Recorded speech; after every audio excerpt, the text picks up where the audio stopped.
Against the gods अर्थात देवताओं के विरुद्ध। अध्याय 256 से 260। नमस्कार, आप कहानी में खो जाएं उससे पहले चैनल को सब्सक्राइब करें और नोटिफिकेशन ऑन करें। धन्यवाद। देवताओं के विरुद्ध अध्याय 256 स्वर्ग बेसिन विशाल जानवर 2। आप ऑडियो बुक्स 108 देख रहे हैं। धोखेबाजों से सावधान रहें। अध्याय 256 स्वर्ग बेसिन का विशाल जानवर 2। सम्राट जागृति हृदय कमल ज़ेयाक्विंग्यू पूरी तरह से स्तब्ध था। उनकी दृष्टि में वह कमल का फूल और अभिलेखों में सम्राट जागृति हृदय कमल बिल्कुल एक जैसे थे। कोई भी विशेषता भिन्न नहीं थी। इसकी अनोखी पंखुड़ी का रंग, इसकी चमक और इसके अलावा ये तत्वों द्वारा पस्त हो रहा था, फिर भी इसमें स्वर्ग और पृथ्वी पर सभी जीवित चीजों के प्रति अहंकार का रवैया था। इन सब से साबित हुआ कि यह बिल्कुल असाधारण वस्तु थी। केवल इसी क्षण ज़ेयाक्विंग्यू की आंखों में अविश्वास की झलक दिखी। उसने ये सोचने की हिम्मत नहीं की कि वह अनजाने में और अप्रत्याशित रूप से किंवदंतियों और अभिलेखों से ऐसे दिव्य अस्तित्व का सामना कर सकती है। क्या वह वास्तव में सम्राट अवेकनिंग हॉट लॉर्ड्स हो सकता है जिसका आपने उल्लेख किया है? ज़ेयाक्विंग्यू के भ्रमित बड़बड़ाहट को सुनकर यूचे की अभिव्यक्ति भी एक अजीब तरीके से उत्तेजित हो गई थी। क्या ये किंवदंतियों की दिव्य वस्तुओं में से एक थी? स्वर्ग कमल का विरोध कर रहा था। ऐसे ही मिला, इतना विचित्र, इतना सरल, बहुत भाग्यशाली। रुको, पानी में कमल के सारे फूल खिल गए। जिस व्यक्ति ने 400 साल पहले मृत्यु के कगार पर सम्राट अवेकनिंग हॉट लॉर्ड्स की खोज की थी, उसने सभी को बताया था कि जब उसने इसे खोजा था तो वह स्वर्ग बेसिन के भीतर था। क्या ऐसा हो सकता है कि वह खुद और ज़ेयाक्विंग्यू ने बस कदम रखा हो स्वर्ग बेसिन पर? स्वर्ग बेसिन पर जो जम गया था, कोई गलती नहीं है, ये बिल्कुल रिकॉर्ड जैसा ही है। यूचे ने ज़ेयाक्विंग्यू के चेहरे पर उत्साह की एक अत्यंत दुर्लभ अभिव्यक्ति देखी। किंवदंतियों की ऐसी दिव्य वस्तु अचानक उनकी आंखों के सामने आ गई। उसकी तो बात ही छोड़िए, चू यूचेन को भी शायद अपना संयम बनाए रखने में कठिनाई होगी। ज़ेयाक्विंग्यू ने कुछ कदम आगे बढ़ाए और उस नीले कमल के पास जाने के लिए तैयार हुई, लेकिन यूचे के हाथों ने उसे सही रास्ते पर रोक दिया। रुको, अभी इसके पास मत जाओ। यदि 400 वर्ष पूर्व की वह घटना वास्तविक है, फिर उस व्यक्ति ने जो खोजा वह शायद बिल्कुल यही था। दूसरे शब्दों में, अभी हम पहले से ही स्वर्ग बेसिन पर खड़े हैं। जब उस व्यक्ति को इसका पता चला तो उसने मरने से पहले एक नोट छोड़ा, जिसमें लिखा था कि इस बात की बहुत अधिक संभावना है कि इस कमल के फूल के पीछे एक बहुत बड़ा छिपा हुआ खतरा छिपा है। ज़ेयाक्विंग्यू ने अपने कदम पीछे खींच लिए और धीरे से सिर हिलाया। वस्तु जितनी दुर्लभ होगी, उतनी ही अधिक संभावना होगी कि वह किसी शक्तिशाली गहरे जानवर द्वारा संरक्षित थी। स्वाभाविक रूप से ऐसा इसलिए नहीं था क्योंकि वे गहरे जानवर इसकी सुरक्षा की तलाश में थे, बल्कि यह उसमें मौजूद शक्तिशाली ताकत के लिए था।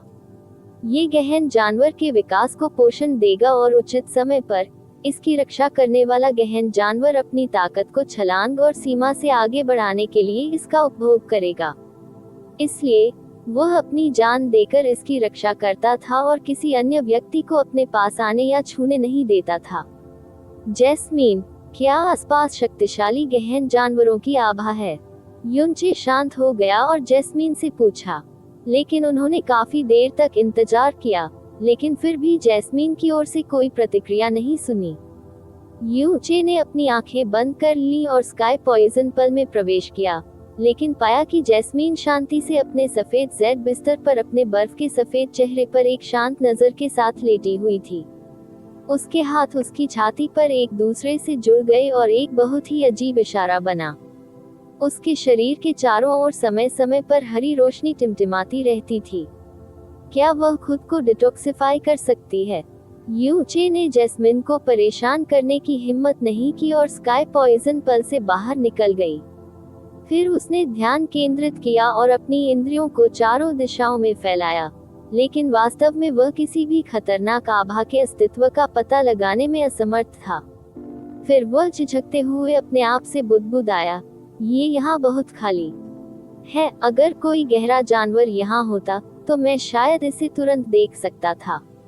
इसके अतिरिक्त यदि हमने हेवन बेसिन में कदम रखा और हेवन बेसिन पर बहुत समय पहले बर्फ जमा दी गई थी, तो सभी गहरे जानवर भी स्वाभाविक रूप से नीचे सील हो जाएंगे और संभवतः बाहर नहीं आएंगे।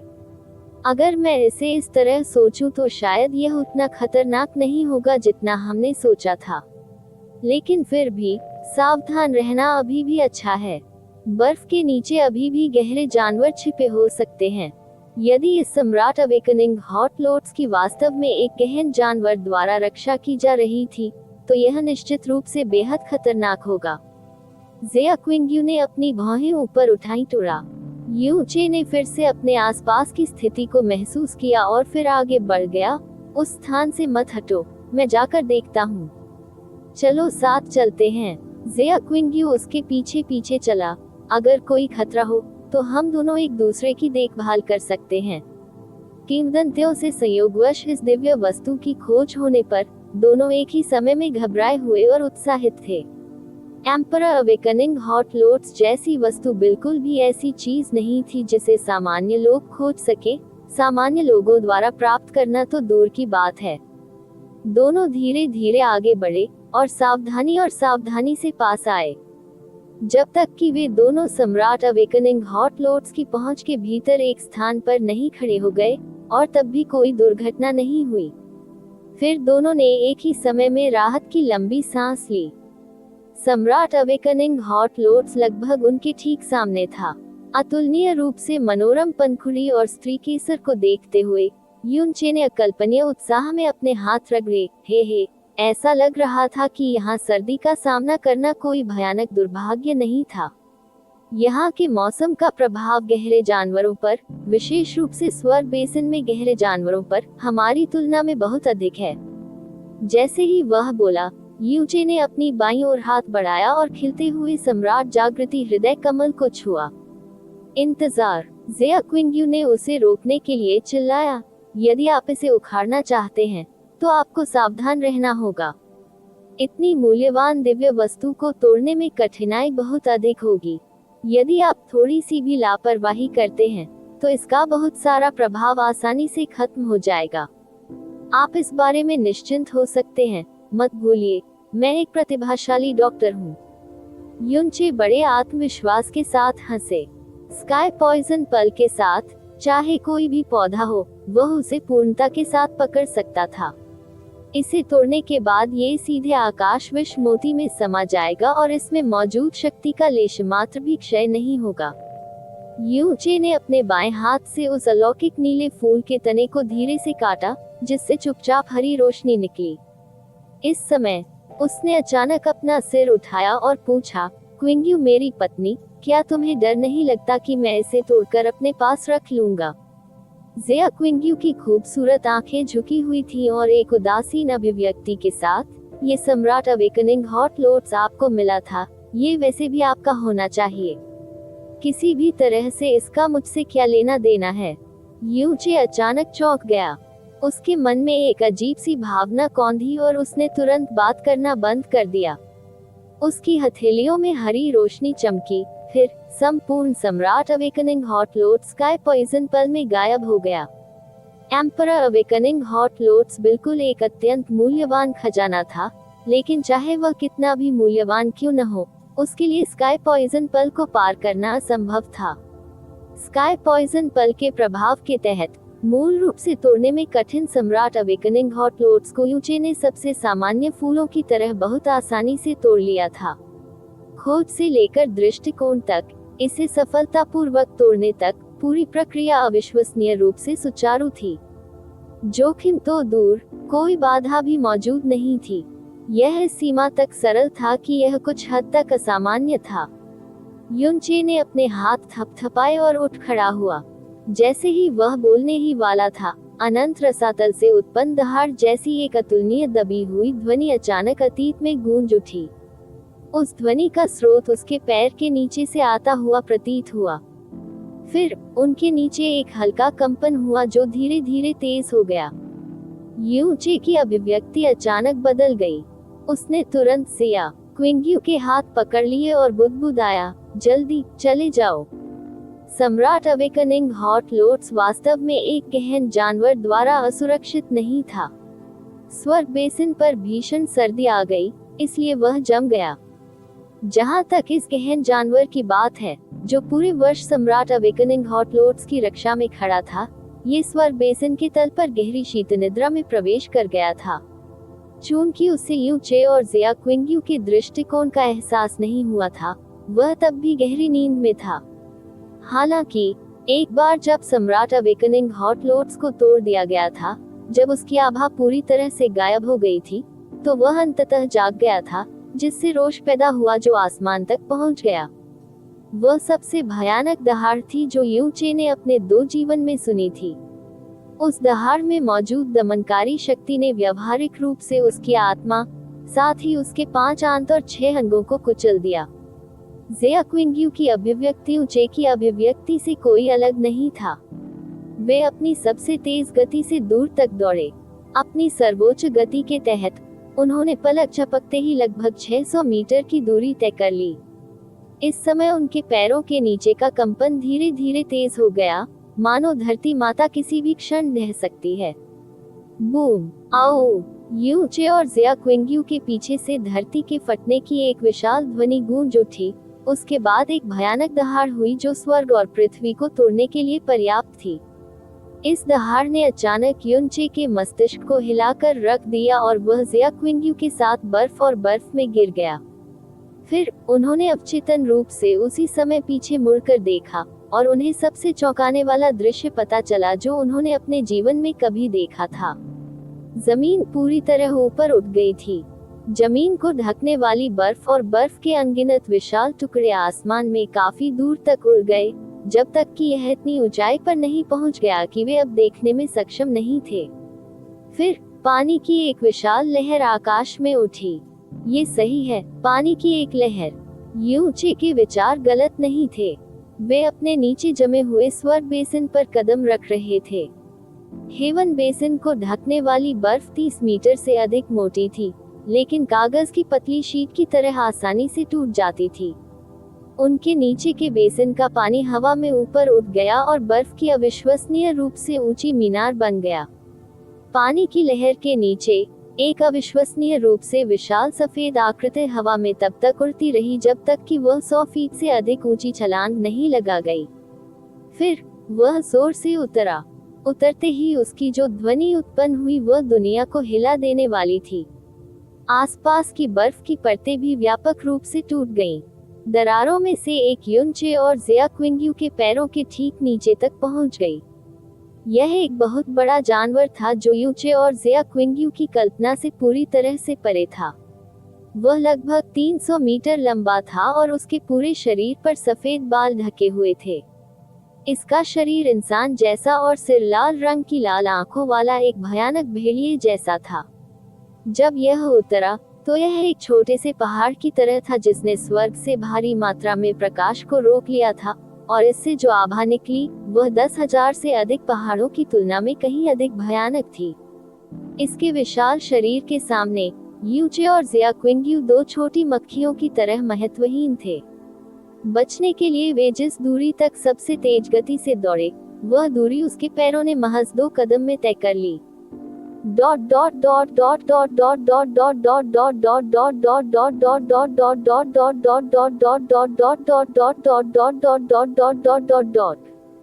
बर्फीले पहाड़ों के बीच लिंग यूफे को आखिरकार अपना पहला इनाम एक प्राचीन जंगल से मिला जो पूरी तरह से बर्फ और बर्फ से ढका नहीं था।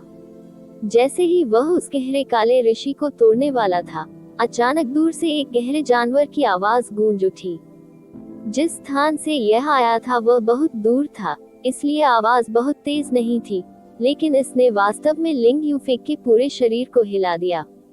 उसके चेहरे पर अविश्वसनीय रूप से हैरान करने वाले भाव दिखे और यहाँ तक कि उसकी आत्मा भी दूर से आने वाली दहाड़ से अप्रत्याशित रूप से कांप उठी। ये है एक तानाशाह गहन जानवर की शक्ति। लिंग यूफेग ने दूर से देखा और उसके चेहरे पर एक बेकाबू डर मंडराने लगा। स्वर्ग बेसिन गुप्त क्षेत्र के अंदर वास्तव में एक तानाशाह गहरा जानवर था। इंतजार, ये रोना गुस्से से भरा है। क्या ऐसा हो सकता है कि किसी ने उसके क्षेत्र में कदम रखा हो या उसे उकसाया हो? इन बातों के बारे में सोचते समय लिंग यूएफए की अभिव्यक्ति बदलती रही। इस ध्वनि में जो शक्ति थी, वह सिंहासन को गहरे भय में डाल सकती थी। उसे लगा कि इस ध्वनि का स्वामी उसे अनायास ही नष्ट कर सकता है। तानाशाह गहन क्षेत्र। ब्लू विंड एम्पायर में ऐसा स्तर पहले कभी नहीं देखा गया, क्योंकि ब्लू विंड एम्पायर के इतिहास में कभी भी कोई सच्चा अधिपति नहीं था। सिंहासन पहले से ही ब्लू विंड साम्राज्य का शिखर और सीमा था। ओवरलॉर्ड और मोनार्क जैसी उपाधियां केवल ब्लू विंड के गहन अभ्यासकर्ताओं की कल्पनाओं में ही मौजूद हो सकती हैं। यह एक ऐसा स्तर था जिसे वे बिल्कुल भी समझ और कल्पना नहीं कर सकते थे। जो व्यक्ति इस अत्याचारी गहन जानवर को नाराज करेगा, वह पलक झपकते ही धूल के कणों में बदल जाएगा। इसका दूसरा परिणाम होना असंभव था। लिंग यूफे अवचेतन रूप से 2 कदम पीछे हट गया और फिर दूरी में उस दहाड़ की ओर उड़ गया। अभी वह केवल गहराई से प्रार्थना कर सकता था कि जिन लोगों ने इस भयानक तानाशाह गहन जानवर को नाराज किया था, वे उसके स्वर्गीय तलवार विला का हिस्सा नहीं थे। देवताओं के विरुद्ध अध्याय 257 मृत्यु के कगार पर। आप ऑडियो बुक्स 108 देख रहे हैं। सावधान रहो धोखेबाज। अध्याय 257 मृत्यु के कगार पर। उस गर्जना ने स्वर बेसिन गुप्त क्षेत्र के हर कोने में एक अत्यंत भयानक दबाव और भेदक शक्ति संचारित की। इसने शीर्ष 10 संप्रदायों के सबसे शक्तिशाली विशेषज्ञों को पूरी तरह से सदमे में डाल दिया, और उनमें से प्रत्येक को दहाड़ के स्रोत से पीछे हटना पड़ा। उन्होंने एक साथ सोचा कि मृत्यु अपरिहार्य होगी, लेकिन उनमें से किसी ने भी कल्पना नहीं की थी कि जिन लोगों ने इस भयानक जानवर का सामना किया था, वे युवा पीढ़ी के 2 सबसे प्रतिभाशाली लोग थे। जैस्मीन, जो अपनी सारी ऊर्जा खुद को डिटॉक्सिफाई करने पर केंद्रित कर रही थी, अचानक भयानक आभास से चौंक गई। उसकी गंभीर और चकित आवाज युनचे के दिमाग में गूंज उठी, क्या हो रहा है? आप लोगों ने वास्तव में एक तानाशाह क्रूर जानवर को उकसाया। अत्याचारी गहरा जानवर। युनचे भयानक रूप से चिंतित था। इस अविश्वसनीय रूप से विशाल जानवर ने युनचे को जो दमनकारी भावना दी, वह उस सम्राट प्रोफाउंड फ्लेम ड्रैगन से कहीं बेहतर थी, लेकिन उसने कभी नहीं सोचा था कि यह एक तानाशाह प्रोफाउंड जानवर था, क्योंकि ब्लू विंड में तानाशाह प्रोफाउंड दायरे का स्तर पहले कभी नहीं देखा गया था। साम्राज्य, यह एक काल्पनिक अस्तित्व था जो केवल किंवदंतियों में बताया गया था। तानाशाह प्रोफाउंड बीस्ट के शक्तिशाली दबाव के कारण यूचे और ज़िया क्विंग्यू के शरीर अकड़ गए। उनकी 5 आंतें ऐंठ गईं और उनकी दिल की धड़कनें लगभग रुक गईं। एक तानाशाह क्रूर जानवर से बचाव करना या उसके पंजों के नीचे से बच निकलना निस्संदेह एक पागलपन भरा सपना था। युनचे ने अपने दांत भींचे और कहा, जैस्मीन, क्या आपकी ताकत सचमुच पूरी तरह से बंद हो गई है और आप इसका थोड़ा सा भी उपयोग नहीं कर सकते हैं? उद्धरण चिन्ह ... उद्धरण चिन्ह। चमेली बहुत देर तक चुप रही और अपनी नाजुक भौहें सिकोड़ती रही। वह कभी सोच भी नहीं सकती थी कि अपनी गहरी ताकत दिखाने के तुरंत बाद युनचे इतने भयानक आदमी को उकसा देगी। लेकिन उसके अनुसार, चूंकि उसने खुद को सील कर लिया था, इसलिए वह खुद को सील नहीं कर सकती थी। युनचे के पास इस गंभीर स्थिति से बचने की एकमात्र आशा पहले ही पूरी तरह से टूट चुकी थी। जैसे जैसे मामला खड़ा हुआ, जैस्मिन को भी कुछ पछतावा होने लगा था। इस बार तुम अवश्य मरोगे। जैस्मिन के हर शब्द अविश्वसनीय रूप से गंभीर थे। नहीं, युनचे ने अचानक अपना सिर हिलाया। मैं अभी भी मरना नहीं चाहता। मैं मर नहीं सकता। क्विंग्यू, चलो जल्दी से भाग जाओ। युनचे ने अपने दांत भींच लिए और जोर से चिल्लाया। वह उस अविश्वसनीय पहाड़ जैसे दबाव में अविश्वसनीय कठिनाई से उठा। उसने ज़िया क्विंग्यू के हाथ पकड़ लिए और अपनी पूरी ताकत से भाग गया। गर्जन, उनकी हरकतों से उस विशाल जानवर की क्रोध भरी दहाड़ निकली। विशाल जानवर ने अपना दाहिना हाथ उठाया और जिस दिशा में वे भागे थे, उस दिशा में नीचे की ओर हमला किया। यूचे के पीछे से आ रही हवा की आवाज ने उसे अवचेतन रूप से घूमने पर मजबूर कर दिया। वह विशाल मुक्का उन पर हमला नहीं कर रहा था, बल्कि वह उस विशाल जानवर के पैरों के नीचे गिरा था। लेकिन इसके बावजूद युन चे की पुतलियां अचानक सिकुड़ गईं। उसने जिया क्विंग्यू को एक हाथ से पकड़ लिया और हवा में ऊंची छलांग लगाने के लिए अपनी पूरी ताकत लगा दी। बनिंग हॉट खुल गया और गहन शक्ति के उन्मत्त उछाल के बाद उसके और जिया क्विंग्यू के शरीर के चारों ओर अचानक एक पारभासी अवरोध दिखाई दिया। सीलिंग क्लाउड लॉकिंग सन बूम। स्वर्ग से आए भारी हथौड़े की तरह इसने जमीन पर बुरी तरह प्रहार किया, जिससे पूरा स्वर्ग बेसिन कांपने लगा। यदि अभी भीषण सर्दी की स्थिति नहीं होती, बल्कि गर्मी का दिन होता, तो शायद हेवन बेसिन के पानी की एक बड़ी मात्रा आसमान में हिल जाती। अपने नीचे से एक बड़े खतरे को महसूस करते हुए युनचे ने जिया क्विंग्यू को उठाया और जोर से सांस लेते हुए हवा में ऊंची छलांग लगाई। स्टार गॉड की टूटी हुई छाया का उपयोग करते हुए वह तुरंत हवा में और भी ऊपर चला गया। फिर वह जिया क्विंग्यू को अपने शरीर के अगले हिस्से से बचाने के लिए अपनी पीठ नीचे की ओर करके पलट गया। यूचे। जब जिया क्विंग्यू सदमे से चिल्लाई, तो वह तुरंत उस स्वर्ग चौंकाने वाले, पृथ्वी को हिला देने वाले विस्फोट की आवाज में दब गई। आखिरकार यह एक तानाशाह गहरे जानवर का अप्रत्यक्ष हमला था। भले ही युनचे ने बहुत समय पहले आसमान में ऊंची छलांग लगाई थी, लेकिन हमले के प्रभाव से सदमे की लहर अभी भी कुछ ऐसी थी जिसका वह विरोध करने में असमर्थ था। उसका सीलिंग क्लाउड लॉकिंग सन तुरंत टूट गया और टूटी हुई बर्फ का एक टुकड़ा और बारीक बर्फ के टुकड़े उसकी पीठ पर लगे। यूचे की आंखें बाहर की ओर उभर आईं और उसका चेहरा अचानक घातक पीला पड़ गया। आसमान में ऊपर से खून का एक तीर छूटा और एक जिया क्विंग्यू के कपड़ों के ऊपर एक छोटा सा टुकड़ा लगा, जिससे उसकी बर्फ जैसी सफेद बादल वाली पोशाक लाल रंग की हो गई। सीलिंग क्लाउड लॉकिंग सन की सुरक्षा के बिना वह एक पल यूचे को मारने के लिए पहले से ही पर्याप्त था। खुद को बेहोश होने से बचाने के लिए उसने अपनी जीभ की नोक को जोर से काटा। उन्होंने अपनी गहन शक्ति का जोरदार इस्तेमाल किया और सीलिंग क्लाउड लॉकिंग सन को एक बार फिर से सक्रिय कर दिया। हालांकि इस बार जिया क्विंग्यू और उसकी दृष्टि रेखा के भीतर एक बेहद भयानक दृश्य दिखाई दिया। उन्होंने एक अतुलनीय रूप से बड़ा सिर देखा जो अभी भी उनसे 30 मीटर से अधिक दूर था, लेकिन इसने पहले से ही उनकी पूरी दृष्टि सीमा को कवर कर लिया था। उसके सिर पर खून की तरह लाल रंग की 2 आंखें थीं और 2 खूनी आंखें पूरी तरह से उन्हीं पर केंद्रित थीं। इसके बाद इसने अपना विशाल रसातल जितना गहरा मुंह उनकी ओर खोल दिया और एक अविश्वसनीय रूप से शक्तिशाली चूषण बल फैलाया। ठोस बर्फ, उड़ती बर्फ और आलिंगनबद्ध युनचे और जिया क्विंग्यू चूषण बल का विरोध करने में बिल्कुल असमर्थ थे, इसलिए वे उस चौड़े खुले मुंह के बीच की ओर उड़ गए। युनचे और जिया क्विंग्यू अचानक सहज रूप से चिल्लाए और युनचे को अचानक इस सटीक क्षण के दौरान एहसास हुआ कि विशाल जानवर के हमले ने उन पर हमला करने के बजाय जमीन को क्यों तोड़ दिया। ऐसा इसलिए था क्योंकि उस विशाल जानवर को पता था कि सम्राट जागृति हृदय कमल उनके द्वारा जब्त कर लिया गया था और अभी उनके शरीर पर होना निश्चित था। यदि इसने उन्हें नष्ट कर दिया, तो सम्राट अवेकनिंग हॉट लोट्स भी नष्ट हो जाएगा। हालांकि अगर यह उन्हें हवा में ऊंचा उठा देता और उन्हें अपने पेट के अंदर खींच लेता, तो यह उनके शरीर पर लगे सम्राट जागृति हृदय कमल को निगलने के बराबर होता। जब उसने ये देखा, तो युनचे की आंखों में आशा की एक किरण चमक उठी।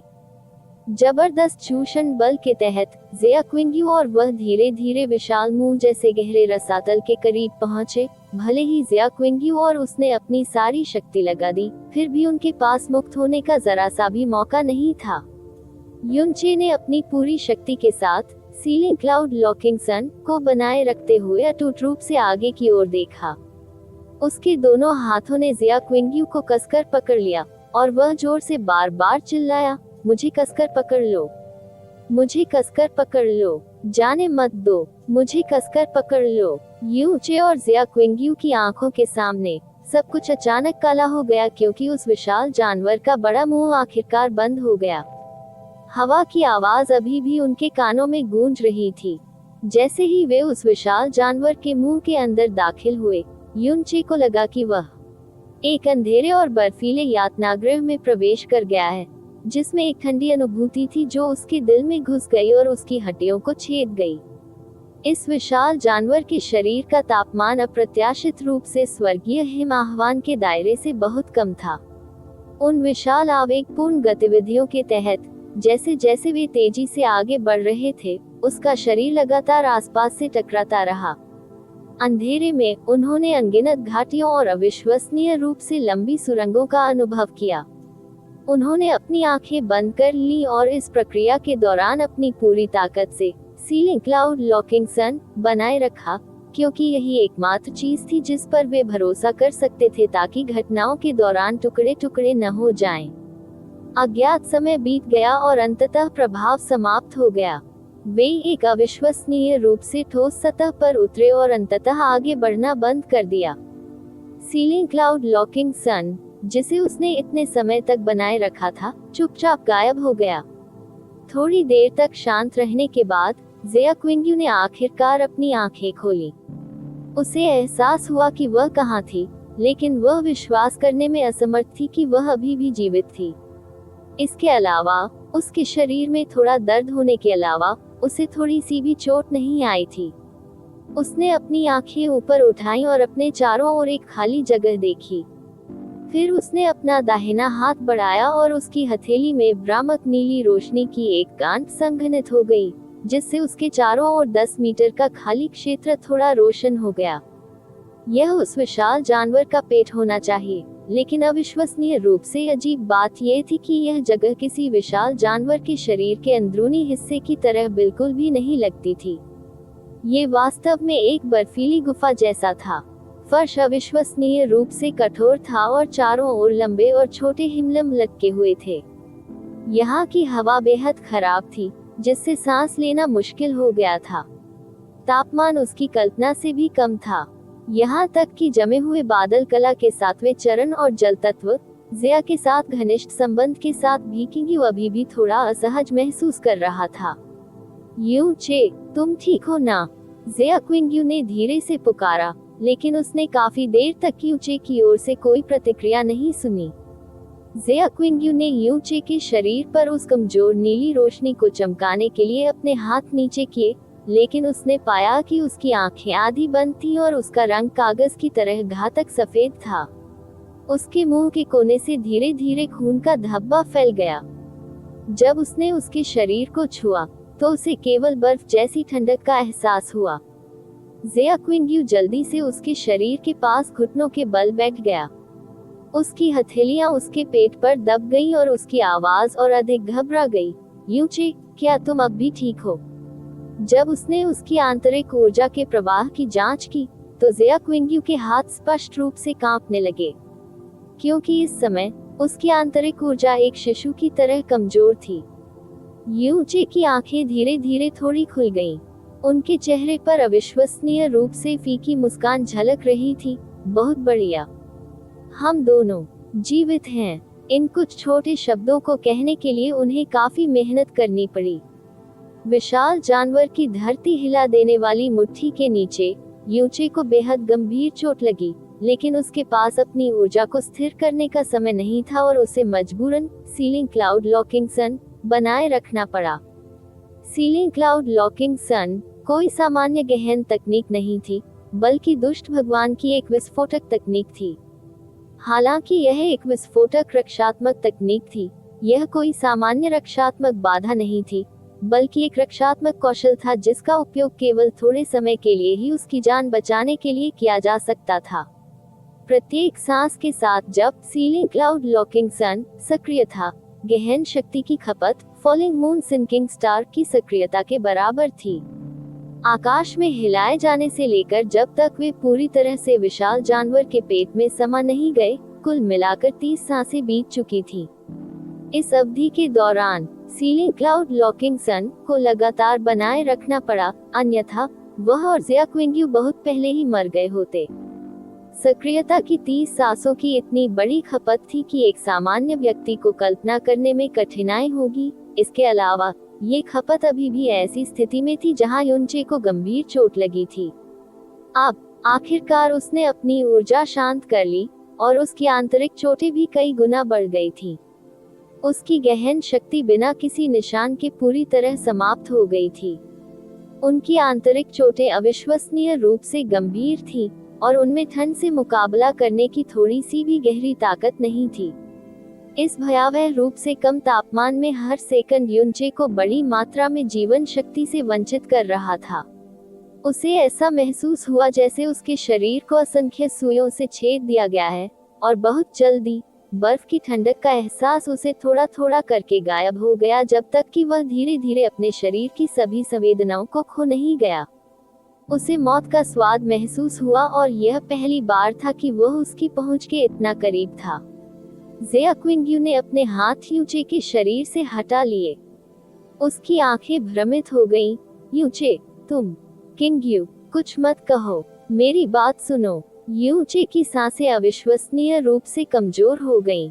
यहाँ के तापमान के कारण इतने कम समय में उसके दोनों हाथ, पैर और शरीर अकड़कर जम गए। उसकी दोनों आंखों का रंग भी उड़ गया था। वह बोलने में सक्षम था क्योंकि वह अपनी मजबूत और अटूट चेतना पर भरोसा करता था, लेकिन वह जानता था कि चेतना का यह आखिरी हिस्सा किसी भी क्षण गायब हो सकता है। मौत बहुत तेजी से और अचानक आई। किंग्यू, अच्छी बात है, तुम्हें कुछ नहीं हुआ। मुझे अब किसी भी क्षण मर जाना चाहिए। मेरे मरने के बाद मत, मेरा ख्याल रखना। तुम नहीं, ठंड से मत डरो। शायद यह संभव है। यहाँ से भाग जाओ, भले ही यह विशाल जानवर और भी भयावह हो। तुम्हें अपनी सारी ताकत लगानी होगी। 9-2-11 होना। युचे, अब और बात मत करो। तुम इतनी आसानी से नहीं मर सकते। अगर तुम चाहते हो कि मैं चला जाऊं, तो हमें एक साथ जाना होगा। तुम नहीं मरोगे। यह विपत्ति बहुत अचानक थी और इसने उसे पूरी तरह से तैयार नहीं किया। युनचे की आंतरिक चोटें अविश्वसनीय रूप से गंभीर थीं। उसके 5 आंत और 6 आंतरिक अंग व्यावहारिक रूप से नष्ट हो गए थे। उनकी जीवन शक्ति अविश्वसनीय रूप से कमजोर थी और यह संभव था कि वह अगले सेकंड में गायब हो सकती थी। वह जानती थी कि उसे इतनी गंभीर चोट कैसे लगी। वह ये भी जानती थी कि वह इस समय इतना कमजोर क्यों था। जब वे आकाश में हिले, तो उसकी पीठ नीचे की ओर थी और उसने प्रभाव का सारा बल सहन कर लिया और उसे थोड़ी सी भी चोट नहीं आई। इस पल से जब तक वे यहाँ नहीं पहुँचे तब तक वे उस विशाल जानवर के मुंह में समाये हुए थे। वह अविश्वसनीय रूप से भयानक शक्ति कुछ ऐसी थी जिसका सामना उसकी सबसे शक्तिशाली बर्फ क्रिस्टल रक्षा भी नहीं कर सकती थी, लेकिन उस बाधा ने लगातार उनकी रक्षा की और सभी प्रभावों को अवरुद्ध कर दिया। इसमें कोई संदेह नहीं था, एक अत्यंत कठिन और लचीला अवरोध। ऐसे अविश्वसनीय रूप से शक्तिशाली अवरोध के साथ कोई कल्पना कर सकता है कि यह कितनी बिजली की खपत करता है। सिवाय इसके कि युनचे पहले से ही उसकी आवाज सुनने में असमर्थ थी। उसकी आंखें अभी भी आधी खुली थीं, लेकिन रोशनी का कोई निशान नहीं बचा था। उसके चारों अंग, शरीर, गाल, बाल पहले से ही बर्फ की परत से पूरी तरह ढके हुए थे। बर्फ की उस परत के नीचे एक बर्फ जैसा ठंडा शरीर था जो अपनी पूरी जीवन शक्ति को पूरी तरह से जलाने के कगार पर था। क्विंग्यू, वह धीरे से बुदबुदाया, अगर हम अगले जन्म में फिर मिले, तो फिर से मेरी पत्नी बन जाना, ठीक है? क्योंकि इस जीवन में मैंने अभी भी तुम्हें पूरी तरह से नहीं जीता है। मैं संतुष्ट नहीं हूँ। ज़ेया क्विंग्यू का शरीर कांप गया और उसकी दृष्टि अचानक धुंधली हो गई। इस क्षण के दौरान युनचे की दोनों आंखों ने फोकस और भावना के अपने अंतिम निशान खो दिए। उसका पूरा शरीर स्थिर हो गया। अपनी आत्मा से निकले शब्दों को कहने के लिए केवल उसका गला थोड़ा सा हिलता था। दादाजी, छोटी चाची, बड़ी बहन ज़ुएरुओ, जैस्मिन, मुझे माफ करें। उद्धरण चिन्ह ... उद्धरण चिन्ह। लिंगर, मैं तुम्हारे लिए आ रहा हूँ। Linger, linger. उसकी अंतिम बुदबुदाहट हवा की तरह धीमी थी, जब तक कि वह पूरी तरह से फीकी नहीं पड़ गई। फिर नीले तारों की रोशनी की एक चमकती बूंद ज़िया क्विंग्यू के चेहरे से उतरी और उसके पूरी तरह से कठोर होठों पर हल्के से गिरी। देवताओं के विरुद्ध अध्याय 258 निराशा में जीवन की आशा ढूंढना। आप ऑडियो बुक्स 108 देख रहे हैं। धोखेबाजों से सावधान रहें। अध्याय 258 निराशा में जीवन की आशा ढूंढना। ज़िया क्विंग्यू ने अपने गालों को छुआ और अपने बर्फ जैसे ठंडे आंसुओं को महसूस किया। वह एक जगह स्तब्ध रह गई, क्योंकि उसे विश्वास ही नहीं हो रहा था कि वह आंसू बहा रही है। आंसू जैसी चीजें उसके लिए बहुत अपरिचित थीं। जब वह 4 साल की थी तब एक बार रोने के बाद उसने फिर कभी एक भी आंसू नहीं बहाया। फ्रोजन क्लाउड एसगार्ड की फ्रोजन हॉट आर्ट्स ने उन्हें किसी भी परिस्थिति में शांत बना दिया, कोई खुशी, शोक, दुख या गुस्सा नहीं। फ्रोजन क्लाउड आर्ट्स के तहत उसका दिल हमेशा ठंडा और प्रभावी था। व्यवहारिक रूप से कुछ भी उसके दिल में कंपकपी पैदा नहीं कर सकता था, सिवाय इसके कि जब उसने यूचे का सामना किया था। ... और केवल तभी जब उसका सामना यूचे से हुआ। इसके पीछे का तर्क भी उसे समझ नहीं आया, लेकिन इस क्षण अपने चेहरे पर आंसुओं को छूने के बाद वह अंततः एक निष्कर्ष पर पहुंची। उसका सफेद हाथ धीरे धीरे नीचे लटका और यूचे के चेहरे को हल्के से छू गया। उसके आंसुओं के कारण उसकी दृष्टि रेखा पहले ही धुंधली हो गई थी। इस अस्पष्टता में उसने जो देखा वह कोई जमा हुआ कठोर चेहरा नहीं था, बल्कि एक ऐसा चेहरा था जो कभी अधिक, कभी उदासीन, कभी दबंग और कभी मुस्कुरा रहा था। उसकी दुनिया में यूचे का अस्तित्व बहुत खास था। ऐसा केवल इसलिए नहीं था कि वे पति पत्नी थे, बल्कि इसलिए भी क्योंकि वह उन सभी पुरुषों से अलग था जिनसे वह मिली थी। वे अन्य पुरुष या तो भयभीत थे और उसके सामने उसका चेहरा नहीं देख सकते थे, या कोशिश करते थे। एक खूबसूरत रईस का भेष धारण करना बहुत कठिन था, लेकिन फिर भी वे अपनी कामुक आंखों को छिपाने में असमर्थ थे, जिससे उसे घृणा होती थी। केवल यूचे उसके सामने पूरी तरह से खुद को प्रस्तुत करने में सक्षम था। यहाँ तक कि जब वह अपने सबसे कठिन संकट में था, तब भी उसे अपने आप को उससे थोड़ा भी हीन महसूस नहीं हुआ। वह इतना अविश्वसनीय रूप से रहस्यमय था कि ऐसा लगा जैसे वह पहली बार किसी आदमी के बारे में पूरी तरह से सब कुछ समझना चाहती थी। कभी कभी वह इतना शांत रहता था कि उसे आश्चर्य होता था। कभी कभी वह एक बच्चे की तरह बात करता था और व्यवहार करता था, और कभी कभी वह एक बदमाश की तरह व्यवहार करता था। लेकिन वह उसके हर पहलू को अपने दिल में स्थापित करने में सक्षम थी, और फिर गलती से उन्हें याद कर लेती थी एक के बाद एक। केवल वह एक ऐसी व्यक्ति थी जिसकी किस्मत में गहरे रास्ते के शिखर का पीछा करना लिखा था। इस ऊंचाई को हासिल करने के लिए वह सब कुछ त्यागने और स्वाभाविक रूप से उन छवियों को बाहर निकालने को तैयार थी जो अवचेतन रूप से उसके दिल में अंकित थी। सिवाय इसके कि इस दुनिया में सब कुछ अकेले इच्छाशक्ति के माध्यम से नियंत्रित नहीं किया जा सकता था। पहला आंसू गिरने के बाद उसकी आंखों में ऐसी धारा आ गई जिसने अपनी सभी बाधाओं को पार कर लिया। आंसुओं की धारियां अनियंत्रित रूप से बह निकली और तेजी से उसके पूरे चेहरे को गीला कर दिया। यूचे, तुम्हें अगले जीवन की प्रतीक्षा करने की आवश्यकता नहीं है। वास्तव में स्वॉर्ड डिस्कोर्स अरेना में जब तुमने मुझे हराया था, तो तुम पहले ही हार चुके थे। मुझे जीत लिया। चाहे मैं कितना भी ध्यान करूं, मैं वास्तव में अपनी सभी भावनाओं को पूरी तरह से खत्म नहीं कर सका। मेरी निरंतर उदासीनता भागने का मेरा अपना स्वार्थी तरीका मात्र था।